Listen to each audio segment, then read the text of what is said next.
Accueillir à l'occasion du bicentenaire de la naissance de Jules-Émile Planchon. Merci d'accueillir Jean-Christophe Muller, pasteur, descendant de Jules-Émile Planchon.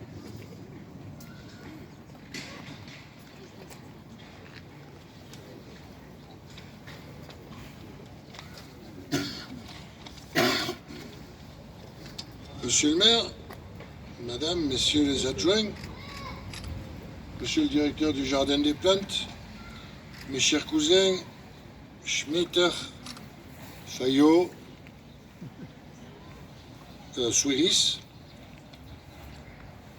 mesdames, messieurs, c'est aujourd'hui, avec cet anniversaire, le moment de parler de l'étonnant et admirable parcours d'un enfant venu des contreforts cévenols, entre l'Hérault qui coule et le Rieux-Thor qui est à sec, sauf en temps de grosses intempéries.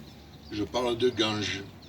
Cette petite ville qui permet un contact immédiat avec la nature et l'enseignement reçu dans un collège hors norme qui a éveillé la sensibilité et encouragé une quête prodigieuse de savoir qui fut celle toute sa vie de notre trisaïeul. Cette pension privée a été créée à Ganges par un pasteur parce qu'il n'y avait pas de collège d'État préparant l'accès au lycée dans la ville de Ganges. Créé quand il a l'âge de 8 ans, Jules-Émile Planchon en est un des premiers élèves. C'est un de ces enfants qui naît dans une France où le protestantisme retrouve à peine ses droits, dans un Midi cévenol qui va vivre un âge d'or avec la soie tout particulièrement. Son ascension montre une volonté acharnée. Par sa carrière, il va devenir pleinement un Montpelliérain de son époque. Il est un des acteurs de la ville participant au développement, au rayonnement de la vie universitaire, qui est un pilier de cette cité depuis sa fondation. Par ses parents, ce sont des origines des Cévennes cigaloises pour son père et gangeoises pour sa mère. Ses enfants vont en vacances à Ganges chez leurs grands-parents, puis l'usure de l'âge venant, ils sont recueillis chez lui à Montpellier. Par son mariage avec Délie Lichtenstein, l'enfant des Cévennes se trouve allié à une grande tribu, celle de Jean-Georges Auguste Lichtenstein, son beau-père, venu de Hambourg et actif dans le négoce et la finance. Celui-ci est fils de pasteur hambourgeois, zoologiste par ailleurs. En fait, la famille Lichtenstein, c'est une création qui remonte à 1634, quand Hieronymus Lichtenstein, rabbin et fils de rabbin, avait demandé le baptême. Avant, il s'appelait Zacharias Mendel, originaire d'Espagne. Par les Basile, famille de sa belle-mère Henriette, et par les liens de mariage des 9 enfants Lichtenstein, Jules-Émile noue aussi, comme Jules, son beau-frère, des liens, des relations avec tout ce que compte la société locale, universitaire, mais aussi politique, économique et religieuse. Descendants, héritiers, nous n'avons aucune qualité, aucun mérite. Juste nous rendre compte à quel point l'écho transmis d'une saga, les accents d'une passion vécue et suivie sans relâche, ont posé leur marque en nous, comme un exemple, comme une ardente invitation dans le souci des autres. C'est aussi un mode de vivre, un attachement, sinon à une foi protestante, au moins à une culture, dont le protestantisme, attaché à l'unité des siens, a marqué Jules-Émile Planchon. Je voudrais juste mentionner, à titre d'exemple, une remarque d'un responsable du Jardin des Plantes samedi dernier, qui nous disait « c'est quand même dommage que sa tombe ne soit pas entretenue ». Et j'ai été obligé de lui répondre « ouais, mais c'est ça la culture protestante. Nous, on célèbre les lieux de vie. » Et c'est ce que nous faisons aujourd'hui. Nous, enfants, nous avons tous été bercés par la fabuleuse histoire de la Victoria Regia et du phylloxéra. Sans en connaître les détails, nous ressentions juste que c'était important. L'anecdote est parfois présente, comme quand il a fallu faire un moulage quand on a, en 1951, fait le plâtre pour remplacer le bronze enlevé pendant la guerre. C'est mon père, Benjamin Muller, qui fut choisi pour offrir son nez pour le moulage. Malheureusement, le nez a parfois subi des intempéries. Et mon père n'est plus là pour vous aider au moulage, heureusement il y a la 3D. C'est aussi les fruits de l'oranger des Ossages, avec lesquels nous faisions des parties de boules sans nous douter qu'il s'agissait d'un arbre assez rare, planté par notre aïeul botaniste dans les jardins de ce qui était à son temps la campagne Liechtenstein et qui est devenue après sa mort la campagne Planchon. Gilles-Émile Planchon avait en effet l'habitude de planter en double les graines ou les plants qu'il recevait, commandait ou ramenait de ses voyages pour les mettre à la fois au jardin des plantes et à la campagne Liechtenstein. Nous tenions à souligner combien, même si nous sommes loin de Montpellier maintenant pour la plupart, combien est important et pèse encore en nous cet ancrage montpelliérain qui demeure et chacun à notre manière garde si proche et si fort cet attachement à Montpellier. Jules-Émile Planchon, un itinéraire montpelliérain, parce que c'est la descente des Cévennes par les Planchons, de Hambourg par les Liechtenstein, pour rejoindre au carrefour du XIXe siècle le Montpellier d'avant la Révolution, les Basiles, en une belle histoire qui se renouvelle et qui est la marque de Montpellier, puisqu'au fond c'est une ville qui se brasse, toujours ouverte au monde et pourtant riche. Jules-Émile Planchon, c'est une histoire qui s'est déroulée entre les quartiers de l'Aiglelongue, cette si belle colline autrefois emplie de jardins, de vignes, avec des masets ou des campagnes, quand le chemin de la justice de Castelnau était un chemin où l'on ne pouvait se croiser. C'est le quartier boutonné avec la rue de Nazareth. Ça, c'est plutôt son fils Louis Planchon. C'est le quartier des facultés et du jardin des plantes au nord de l'Écusson. Et au sud-est, c'est la ville avec la gare, la rue de Maguelone, cette gare d'où il partait pour ses voyages au loin. Et puis c'est cette ouverture en mouvement pour les voyages aux destinations multiples. Le monde, mais pas trop longtemps, loin de Ganges. Le monde, mais entre la colline de l'Aiglelongue, le jardin des plantes et le temple de la rue Maguelone. Je finis par cela parce qu'il a été inauguré en 1870 et qui pouvait penser, Jules-Émile lui-même, que 26 ans plus tard, le buste au pied duquel nous nous trouvons serait érigé. Il y a comme ça des imprévus de l'histoire qui font la belle histoire. Merci, monsieur le maire, à votre municipalité. Et je vous remets un petit document qu'avec ma cousine pharmacienne, nous avons élaboré, où se mêlent l'homme intime en famille, le Cévenol, le Montpelliérain, le protestant et le scientifique. Merci.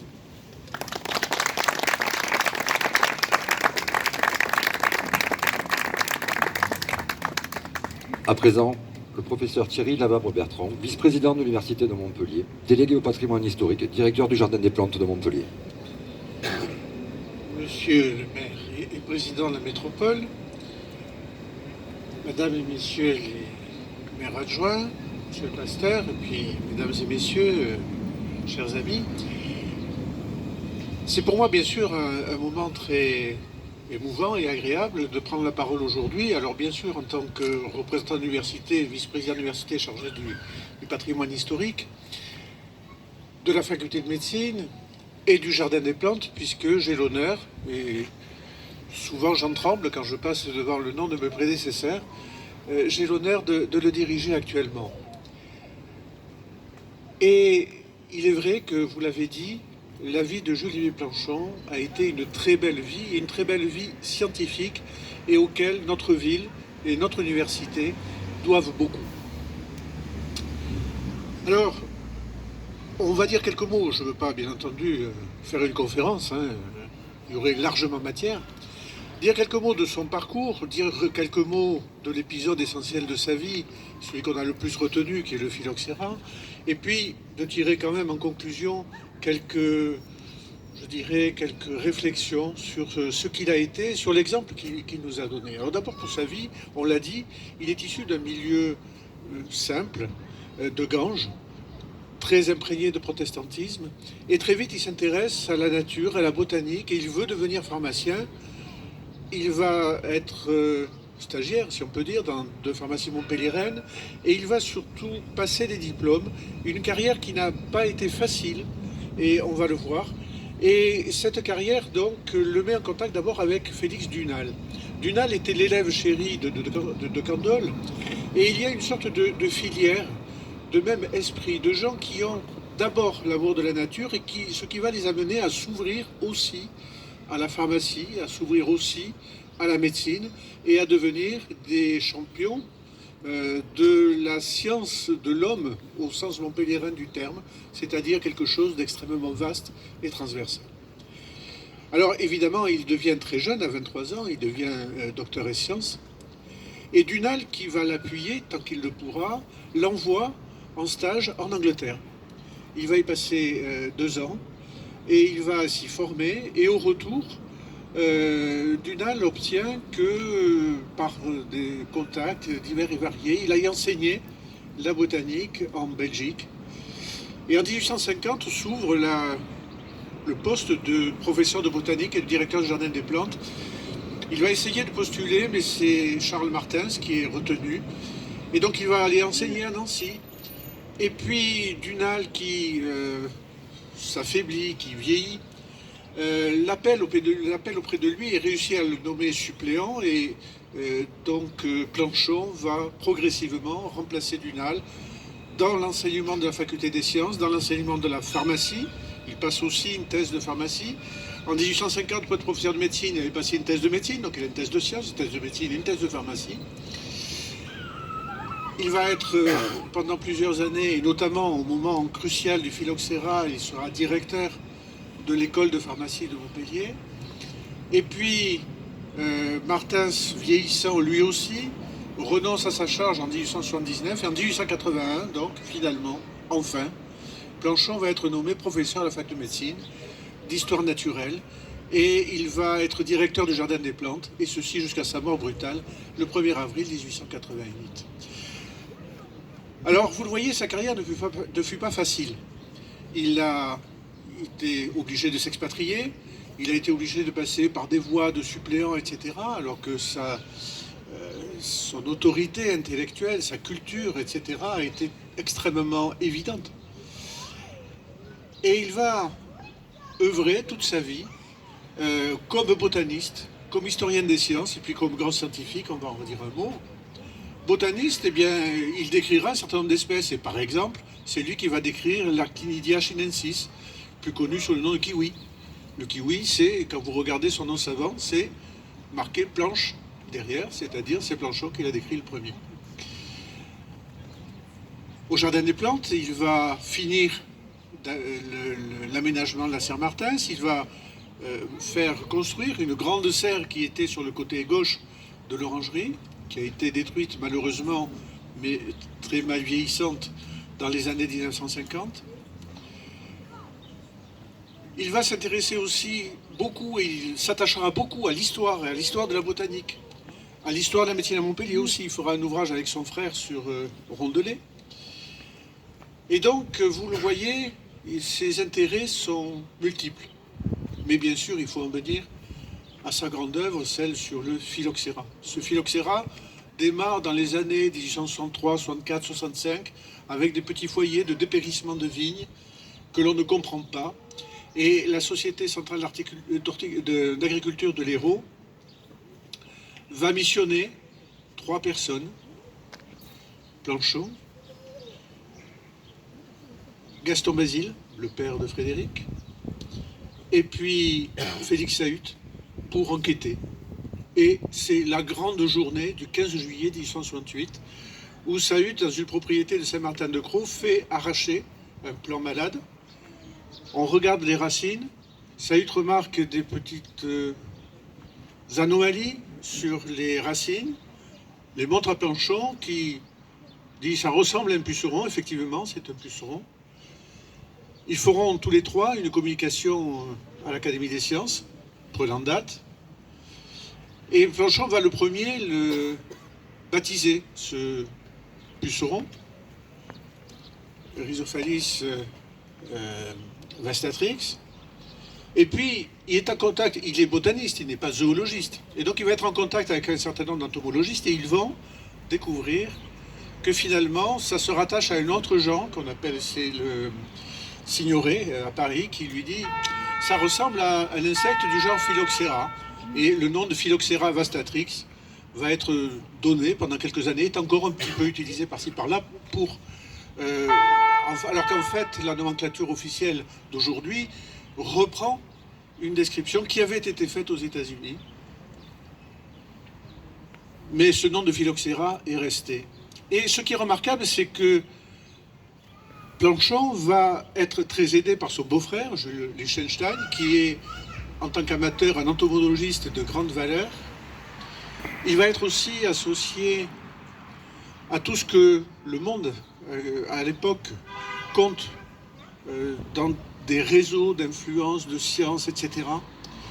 Et finalement, on va reconstituer petit à petit, et Planchon sera un élément très important, on va reconstituer toute l'histoire de ce qui s'est passé. Le Phylloxera a démarré aux États-Unis, mais sur les vignes américaines, il s'attaque aux feuilles.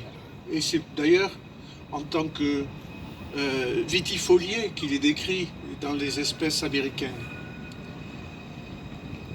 Pourquoi? Parce que les racines des vignes américaines sont beaucoup plus résistantes à l'attaque du puceron et donc il est obligé, de façon finalement très endémique, très atténuée, de s'attaquer aux vignes américaines. Et puis le commerce mondial fait qu'on importe des échantillons de vignes américaines à visée botanique, à visée éventuellement d'amélioration culturelle. Et évidemment, lorsque le Phylloxera se retrouve auprès des vignes européennes, dont les racines sont beaucoup plus tendres, c'est l'épidémie qui se répand. Et en sachant que cette épidémie va changer aussi la présentation. Et c'est tout le génie de Planchon et de ceux qui sont autour de lui, de comprendre qu'en Europe, on a quelque chose sur les racines, mais qui est la même chose que ce qui est aux États-Unis, principalement sur les feuilles. Et cette idée fait que Planchon va devenir le leader des américanistes, de se dire le problème, il est commun à l'Amérique et à l'Europe, et qu'en fait, la solution viendra de la combinaison et de la compréhension de l'histoire naturelle de ce parasite dans les vignes américaines, son comportement, et à partir de là, de proposer la greffe sur plan américain, avec toutes les difficultés que ça représente. Et là, il reprend sa casquette de botaniste pour acclimater les espèces américaines, pour essayer de résoudre la toxicité que le calcaire qu'il y a ici a sur beaucoup de plants de vignes américaines, pour aboutir finalement au sauvetage du vignoble méditerranéen. Et français au-delà, puisque bien entendu le Bordelais par exemple était très atteint à l'époque et que la production viticole française avait considérablement diminué dans ces années 1870-1880. Autrement dit, Planchon a été un chef d'orchestre. Mais un chef d'orchestre, et ce sera ma conclusion pour comprendre un peu son parcours et l'ensemble de son apport, un chef d'orchestre qui est en fait un véritable scientifique, c'est-à-dire qu'il a l'attention, il a le raisonnement, il a le fil conducteur, il a l'obstination pour rassembler finalement des éléments d'un puzzle et comprendre tout ce qui s'est passé. Et finalement, toute cette magnifique découverte, c'est lui qui l'orchestre finalement de A jusqu'à Z, alors que bien sûr, il ne faut pas minimiser l'apport de Sahut en 1868, éventuellement de Gaston Basile, mais aussi de son beau-frère Jules Lichtenstein, qui a joué un rôle essentiel. Et on peut dire que il montre bien finalement ce qu'est de la recherche scientifique. C'est pas de la recherche solitaire, c'est pas le génie qui découvre tout de H jusqu'à Z d'un coup dans un éclair. Il y a des éclairs de temps en temps, mais il y a aussi une obstination, il y a aussi une cohérence du regard, de la pensée, de l'imagination. Et c'est ce que Planchon va faire. Et on peut dire que finalement, sa place dans la faculté de médecine, alors qu'il a été finalement prof de la fac de médecine pendant 7 ans, ce qui n'est pas très très long, est finalement très emblématique, parce qu'il s'est comporté vis-à-vis du Phylloxera, comme beaucoup d'autres à l'époque, se comporte dans l'étude des maladies infectieuses. C'est exactement la même démarche. À la même époque, vous avez Yersin à Hong Kong, missionné par le gouvernement français, qui comprend que c'est dans le but qu'il faut aller chercher quelque chose et qu'il va trouver le bacille de la peste. Et tous ces esprits ont une certaine parenté. Mais Planchon s'insère dans un milieu montpelliérain, dans un milieu médical montpelliérain, qui représente vraiment une très longue histoire et qui, d'époque en époque, s'est un peu répété dans des domaines très différents, mais dans cette même vision transversale, dans cette même vision scientifique et aussi humaniste, parce que, comme je vous l'ai dit, il s'intéresse beaucoup, il insistera beaucoup sur le fait que nous sommes des enfants d'une filiation. Cette histoire merveilleuse du phylloxéra, et je suis très heureux qu'il y ait ici mon confrère de l'Académie, Jean-Paul Legros, qui a très bien écrit et très bien décrit la problématique scientifique, notamment dans des communications à l'Académie des sciences et lettres que vous pourrez retrouver sur le site. Cette pensée scientifique, donc, est pour nous quelque chose de tout à fait emblématique, de tout à fait instructif, et bien sûr invite pour l'avenir à garder cet esprit à la fois cohérent, obstiné, humble devant les réalités, imaginatif. Et je pense que cette très belle réussite, finalement, qui a profondément marqué par son utilité toutes les populations méditerranéennes, je pense que cette belle figure méritait que l'on commémore le 200e anniversaire de sa naissance. Merci beaucoup.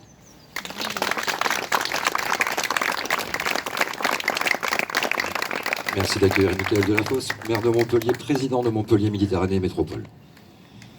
Bonjour à tous et à toutes. Je voudrais associer évidemment à ma prise de parole les élus de la municipalité présents, Monsieur Jouot, qui est le responsable des parcs de notre ville, qui prend soin de celui-ci comme des autres, Boris Bélanger, élu au patrimoine, Fanny Dombrecoste, qui est première adjointe. Remercier très chaleureusement de leur présence Jean-Louis Gély et Jacqueline Markovitch, qui sont élus du plus grand département viticole de France, l'Hérault. Donc il fallait être là.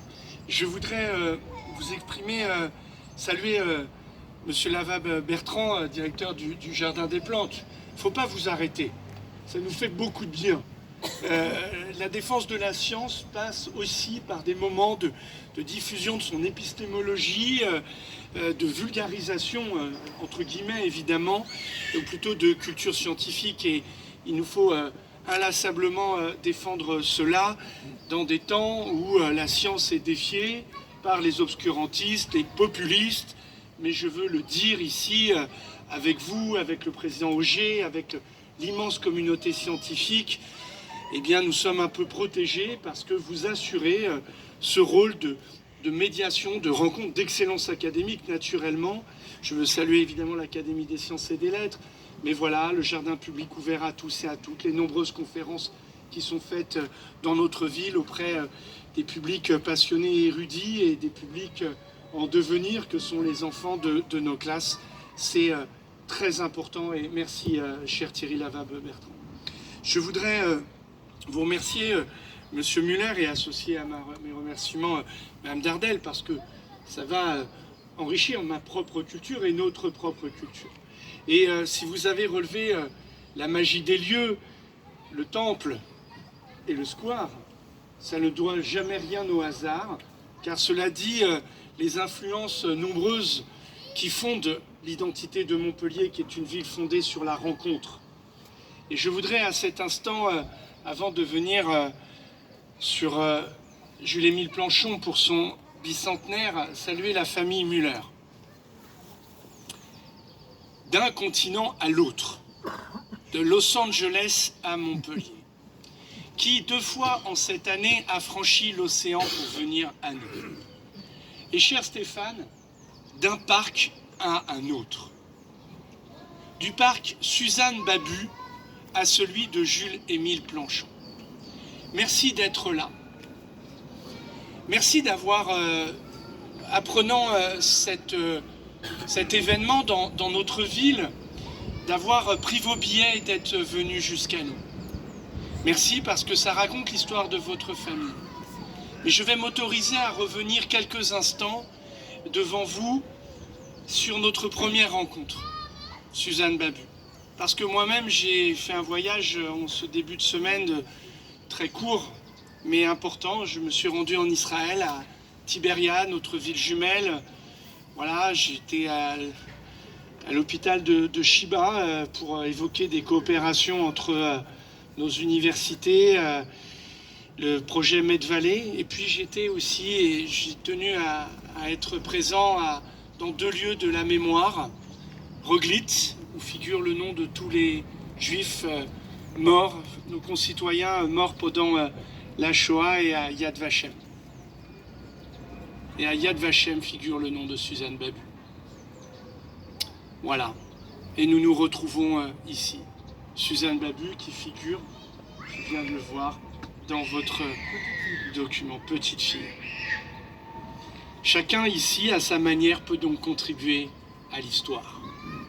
Suzanne Babu, qui est une des descendantes, et Jules-Émile Planchon, qui porte le nom de ce parc, de ce square, ça dépend comment les Montpelliérains le dénomment, et qui nous rappelle l'histoire de la ville.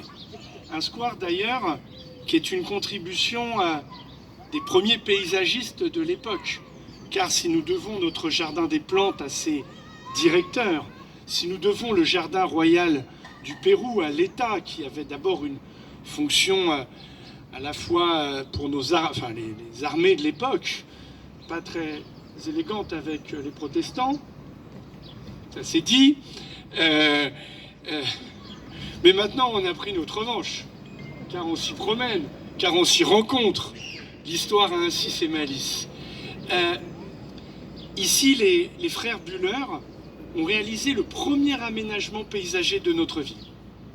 Le premier. Et d'ailleurs, dans le quartier Malbosque, un hommage leur a été donné avec un nom de rue. Les frères Buller, à qui on doit le parc de la Tête d'Or, excusez du peu, à Lyon. Et nous, le square Planchon, à Montpellier. Cette dénomination se situe à juste titre dans un des lieux de l'histoire de la ville.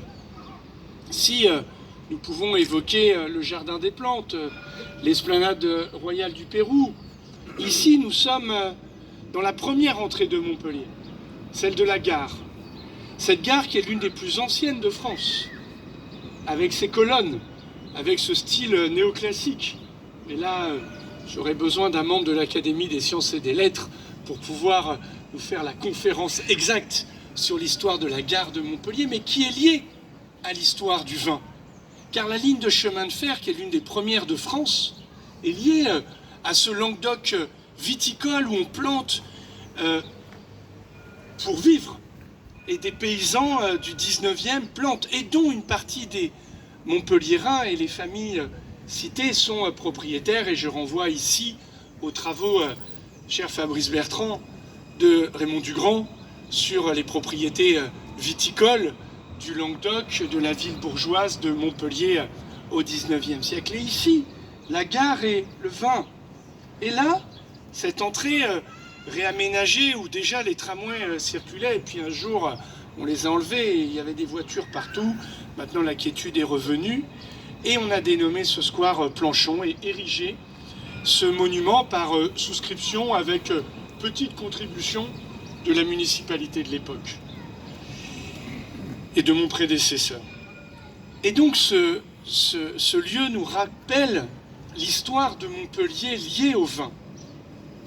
Liée au vin avec la gare, liée à la contribution, et, cher professeur, tout a été dit, donc je ne m'immense pas, on a envie de connaître encore plus, évidemment, et liée au vin et la contribution décisive de Planchon pour sauver le vignoble américain, mais le vignoble languedocien, qui, rappelons-le, le phylloxéra conduisit beaucoup des habitants du Languedoc, jetés dans la misère et la pauvreté, à partir en Algérie. C'est la deuxième vague migratoire, si j'ose utiliser ce terme très contemporain, vers l'Algérie pour le peuplement, où on va planter de la vigne. La première datait de... Ça, on le découvre beaucoup là en ce moment, puisqu'on fête... on commémore les 60 ans de l'arrivée de nos amis rapatriés de 1848, et où les républicains furent envoyés en exil. Et puis ensuite, voilà, les paysans du Languedoc s'installent et vont cultiver du vin.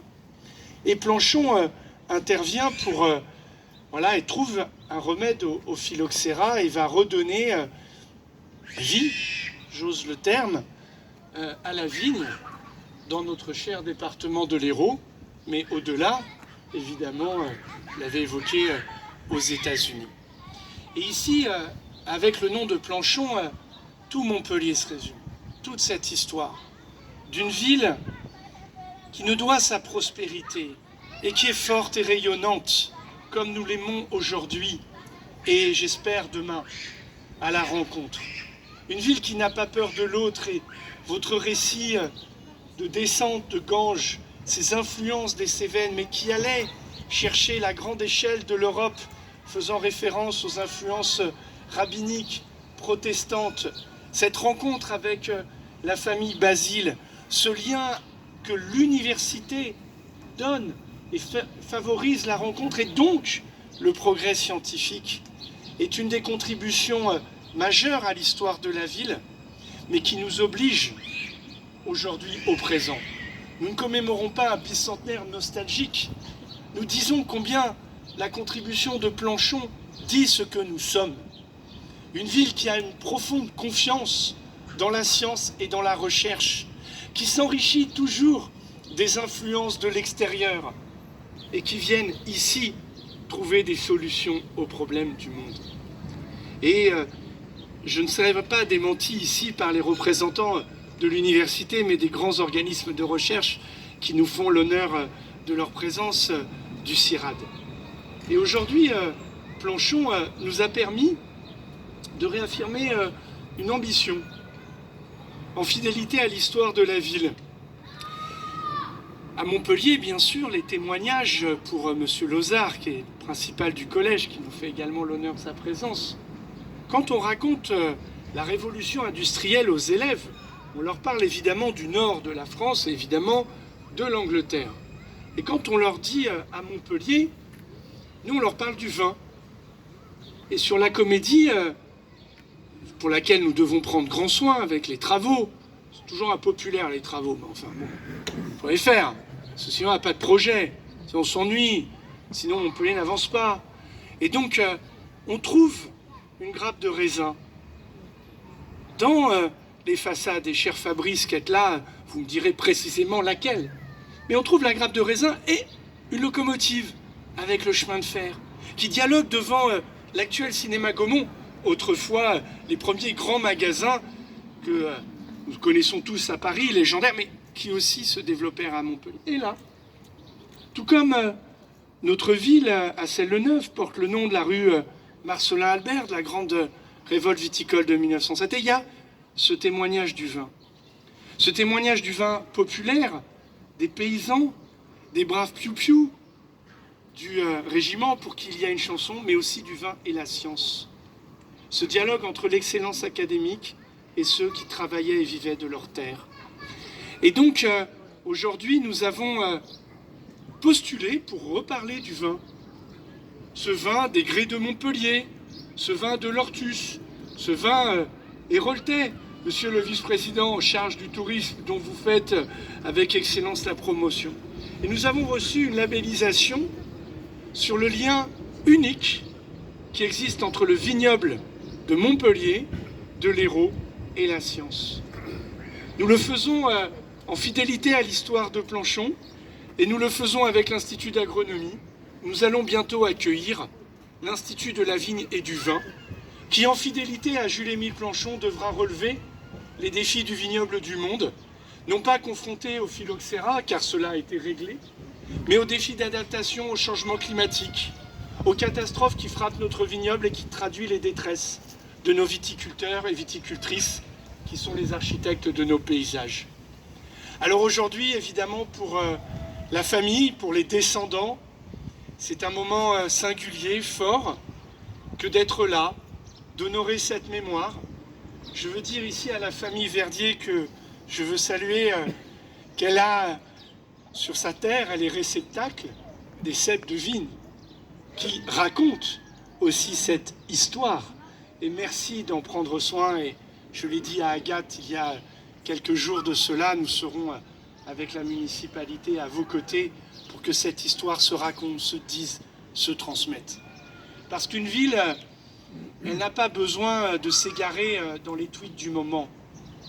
Elle a besoin de la profondeur du temps pour pouvoir écrire ces pages de modernité. Voilà pourquoi, comme maire, je suis très heureux avec l'équipe municipale aujourd'hui par ces longs discours, pardonnez-nous, mais de rappeler combien l'œuvre des hommes et des femmes ont pu contribuer au rayonnement de Montpellier.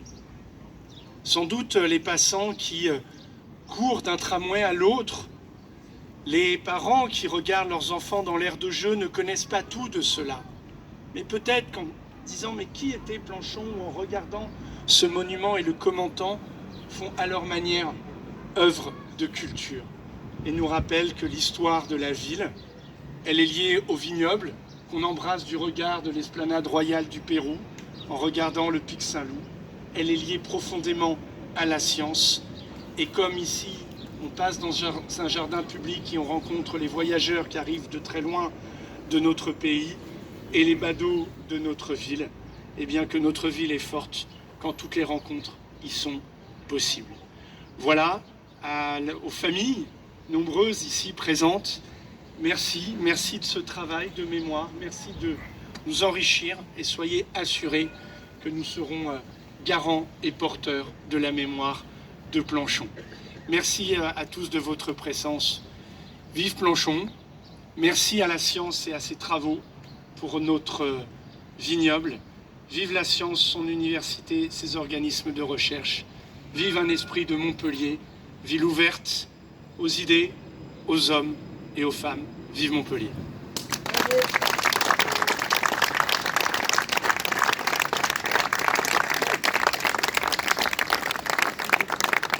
Mesdames et messieurs, cette cérémonie est à présent terminée. La ville de Montpellier vous remercie de votre présence et vous souhaite une excellente journée.